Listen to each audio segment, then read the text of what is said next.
Good morning class. बच्चों, आज हम लोग रिवीजन करेंगे पाठ 2 लाख की चूड़ियाँ।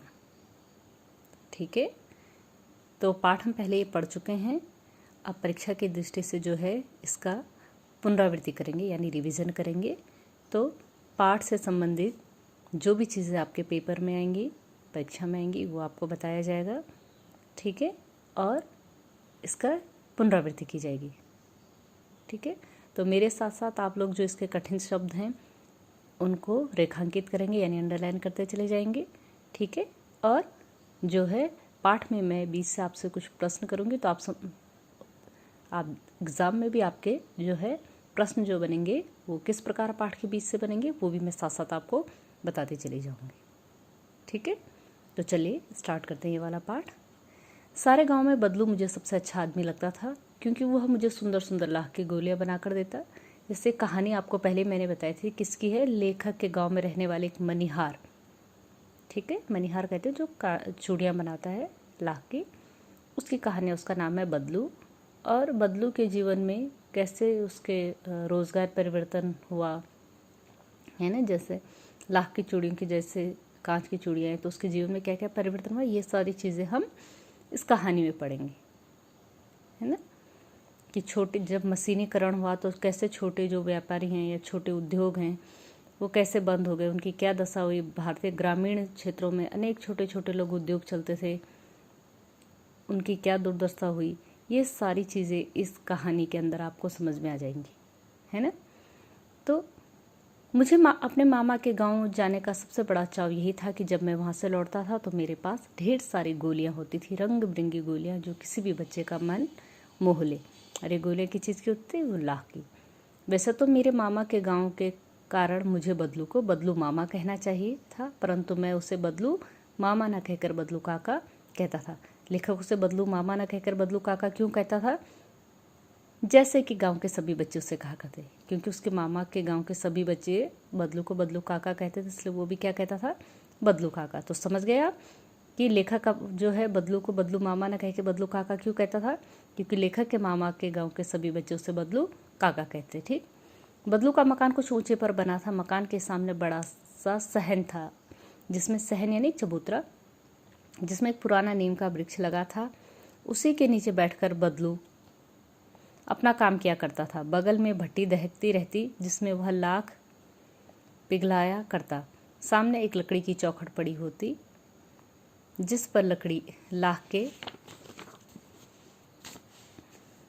मुलायम होने पर वह उसे सलाख के सामान पतला करके चूड़ी का आकार देता। पास में 4-6 विभिन्न आकार के बेलनुमा मुंगेरियाँ, देखो जैसे विभिन्न है, मुंगेरियाँ है, इन सबको क्या है मैंने अंडरलाइन किया है, रेखांकित किया है। ठीक है, आप भी इनको रेखांकित कीजिए और अपनी कॉपी में लिखेंगे। आगे से कुछ पतली और पीछे से मोटी होती हुई लाख की चूड़ी का आकार देकर उन्हें मुंगेरियों पर चढ़ाकर गोल और चिकना बनाता, और तब तक एक एक कर पूरे हाथ की चूड़ियाँ बना चुकने के पश्चात ही वह उन पर रंग करता। बदलू यह कार्य सदा ही एक मचे कहते हैं, मचे को भी अंडरलाइन कर देंगे। मचिया कहते हैं बेटा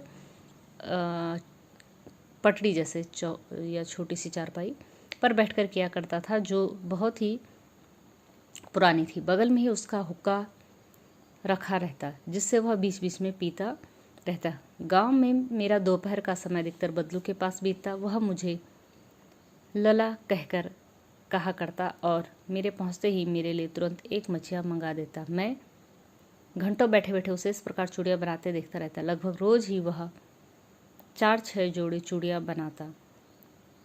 पूरा जोड़ा बना लेने पर वह उसे बेलन पर चढ़ाकर कुछ क्षण चुपचाप देखता रहता, मानो वह बेलन न होकर किसी नववधू की कलाई हो।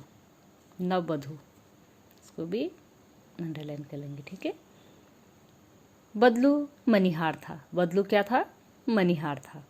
चूड़ियाँ बनाना उसका पैतृक पेशा था। पैतृक यानी पुश्तों से चला रहा, उसके पिता से उसको मिला हुआ पेशा था, और वास्तव में वह बहुत ही सुंदर चूड़ियाँ बनाता था। तो बदलू क्या था? बदलू एक मनिहार था। उसकी बनाई हुई चूड़ियों की खपत भी बहुत थी। उस गांव में तो सभी स्त्रियां उसकी बनाई हुई चूड़ियां पहनती ही थी। आसपास के गांव के लोग भी उससे चूड़ियां ले जाते थे। तो आपसे प्रश्न पूछा जाएगा कि बदलू की चूड़ियों कहाँ तक प्रसिद्ध थी, या बदलू की चूड़ियों को लोग कितना पसंद करते थे। तो आप कहेंगे बदलू की चूड़ी की खपत बहुत थी। उसके गांव में नहीं, आसपास के गांव की महिलाएं भी उसकी बनाई हुई चूड़ियों को पसंद करती थी। ठीक है, परंतु वह कभी भी चूड़ियों को पैसे से न बेचता था। उसका अभी वस्तु विनिमय, इसको अंडरलाइन कर देंगे, वस्तु विनिमय का तरीका था।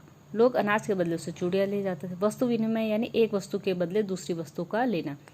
माना कि अगर वो चूड़ी दे रहा है तो कोई उसे उसके बदले अनाज दे दे, कोई तेल दे दे, है ना, कोई दाल दे दे।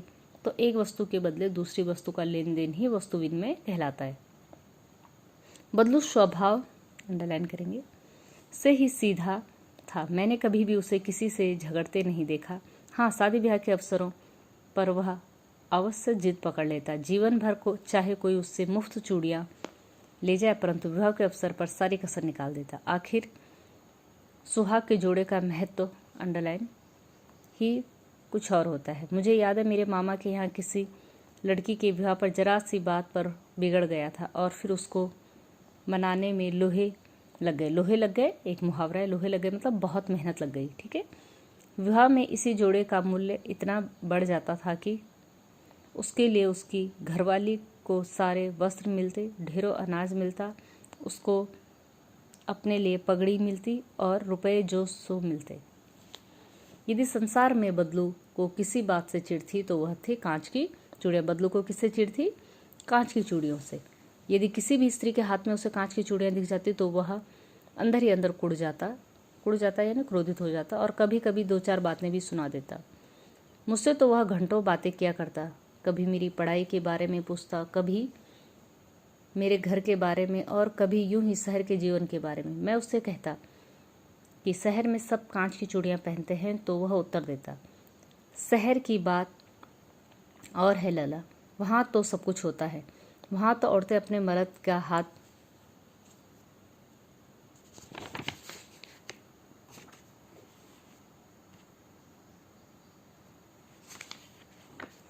पकड़कर सड़कों पर घूमती भी हैं, और फिर उसकी कलाइयाँ नाजुक होती हैं ना।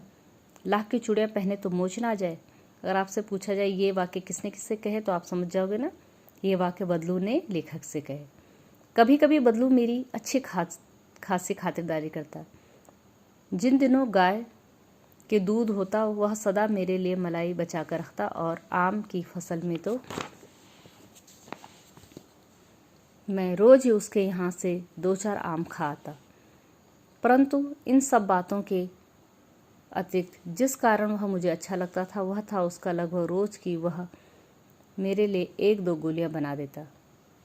मैं बहुधा को अंडरलाइन करेंगे, मैं बहुधा हर गर्मी की छुट्टी में अपने मामा के यहाँ चला जाता और एक आध महीने वहाँ रहकर स्कूल खुलने के समय वापस आता। परंतु 2-3 बार ही मैं अपने मामा के यहाँ गया होऊंगा, तभी मेरे पिता का दूर शहर में बदली हो गई और एक लंबी अवधि को अंडरलाइन अवधि यानी समय तक मैं अपने मामा के गांव जा सका। लगभग 8-10 वर्षों के बाद जब मैं वहां गया तो इतना बड़ा हो चुका था कि लाख की गोलियों में मेरी रुचि नहीं रह गई थी, अतः गांव में होते हुए भी कई दिनों तक मुझे बदलू का ध्यान नहीं। इसी बीच मैंने देखा गांव में लगभग सभी स्त्रियां कांच की चूड़ियाँ पहने हैं।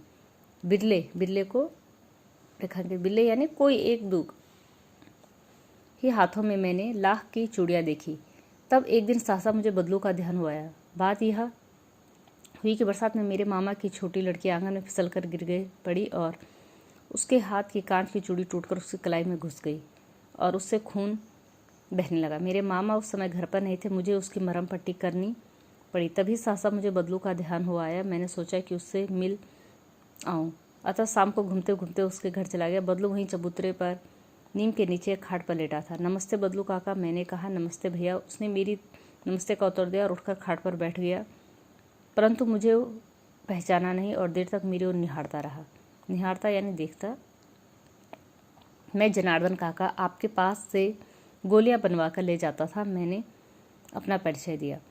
बदलू फिर भी चुप रहा, मानो उसने अपनी स्मृति यानी याद पटल पर अतीत के चित्र उतार रहा हो तब वह एकदम बोल पड़ा, आओ आओ लाला बैठो, बहुत दिन बाद गांव आए। हाँ, इधर आना ही ना हो सका काका। यह वाक्य किसने कहे? लेखक ने। किससे? बदलू से। ठीक है, तो आप समझ रहे हैं बीच बीच में कुछ वाक्य आ रहे हैं, कौन किससे कह रहा है ये आप लोग ध्यान से देख लीजिए। मैंने चारपाई पर बैठते हुए उत्तर दिया। कुछ देर फिर शांति बनी रही। मैंने इधर उधर दृष्टि दौड़ना तो मुझे उसकी मच्छिया ही नजर आई, ना भट्टी। आजकल काम नहीं करते काका? मैंने पूछा। नहीं लाला, काम तो कई साल से बंद है। मेरी बनाई हुई चूड़ियाँ कोई मुझे पूछे तब तो गांव में कांच का प्रचार हो गया। प्रचार, इसको रेखांकित करेंगे। प्रचार हो गया। वह कुछ देर चुप रहा, फिर बोला, मशीन युग है ना यह लाला, आजकल सब काम मशीन से होता है। खेत भी मशीन से जोते जाते हैं और फिर जो सुंदरता कांच की चूड़ियों में होती है, लाख में कहाँ संभव। संभव यानी मुमकिन।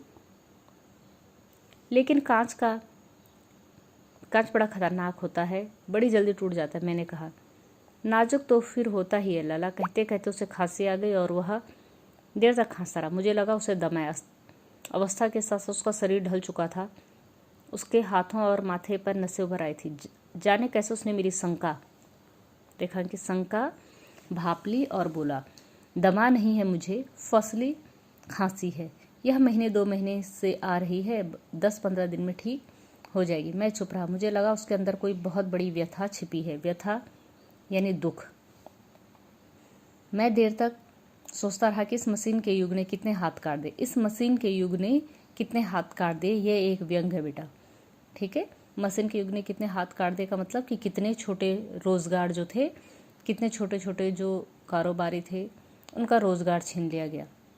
ही कितने रोजगार बंद हो गए, कितने कुटीर उद्योग बंद हो गए। इस पंक्ति का अर्थ ये है। तो इस तरह से कोई पंक्ति अगर आपको दी जाए, जैसे यही पंक्ति आपको दे दी जाए, इस मशीन युग ने कितने हाथ काट दे, तो आप समझ गए कि इसका अर्थ क्या हुआ, क्या मीनिंग हुआ इसका। इस पंक्ति का अर्थ हुआ कि मशीनों के आ जाने से ग्रामीण क्षेत्रों में अनेक लघु और कुटीर उद्योग बंद हो गए, जिससे अनेक जो है छोटे छोटे व्यापारी जो बेरोजगार हो गए, उनका काम उनसे छीन लिया गया। तो आप समझ गए।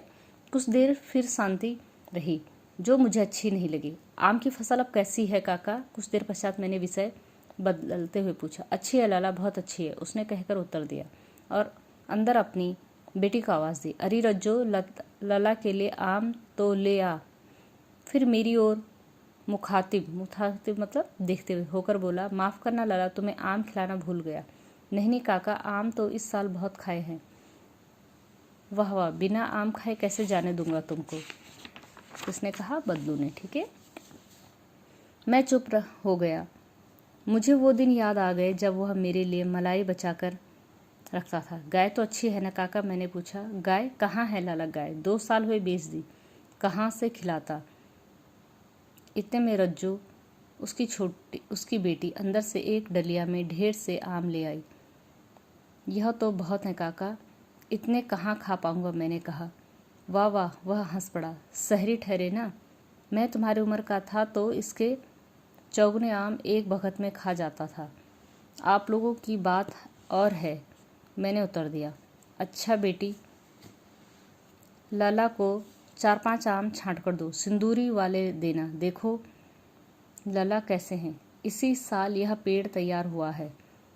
रज्जो ने 4-5 आम अंजलि में लेकर मेरी ओर बढ़ा दिए। आम लेने के लिए मैंने हाथ बढ़ाया तो मेरी निगाह एक क्षण के लिए उसके हाथों पर ठिठक गई यानी रुक गई। ठिठक गई मतलब रुक गई। ठीक है, गोरी गोरी कलाइयों पर लाख की चूड़ियां बहुत फब रही थी। बदलू ने मेरी दृष्टि यानी नज़र देख ली और बोल पड़ा, यही आखिरी जोड़ा बनाया था जमींदार साहब की बेटी के विवाह पर। 10 आने पैसे मुझको दे रहे थे, मैंने जोड़ा नहीं दिया, कहा शहर से ले आओ। मैंने आम दे और खाकर थोड़ी देर पश्चात चला गया। मुझे खुशी हुई कि बदलू ने हार कर भी हार न मानी। अब ये लाइन है, बदलू ने हार कर भी हार न मानी। ये पंक्ति भी एक व्यंग्य के समान है बेटा। बदलू ने हार कर भी हार न मानी का क्या मतलब हुआ कि बदलू की परिस्थितियां विपरीत थी। उसका रोजगार उससे छीन लिया गया। ठीक है, मशीनों कांच की चूड़ियों के आ जाने से कोई उसकी चूड़ियाँ पसंद नहीं करता था, लेकिन बावजूद इसके भी उसने जो शादी ब्याह के मौके पे वो अपने लाख की चूड़ियों का दाम स्वयं तय करता था, उस बात से वो पीछे नहीं हटा कि अब मेरे पास रोज़गार नहीं है तो मैं जितने में कोई चाहे उतने में ले लूँ। नहीं, उसने आज भी अपनी शर्तें वही रखी। ठीक है। उसका व्यक्तित्व कांच की चूड़ियों जैसा न था जो आसानी से टूट जाए। ये वाली लाइन भी देखिए, उसका व्यक्तित्व कांच की चूड़ियों जैसे कांच आसानी से टूट जाता है, लेखक ने कहा उसका व्यक्तित्व ऐसा, वो जैसा था वो वैसे ही आज भी है। परिस्थितियाँ बदल गई लेकिन उसका व्यक्तित्व नहीं बदला। ठीक है। तो अब ये पाठ आपका रिवीजन हो गया। इससे संबंधित आपको अगले वीडियो में मैं कुछ प्रश्न दूंगी जो आपको करने हैं, लेकिन अर्सल पे अपलोड नहीं करने।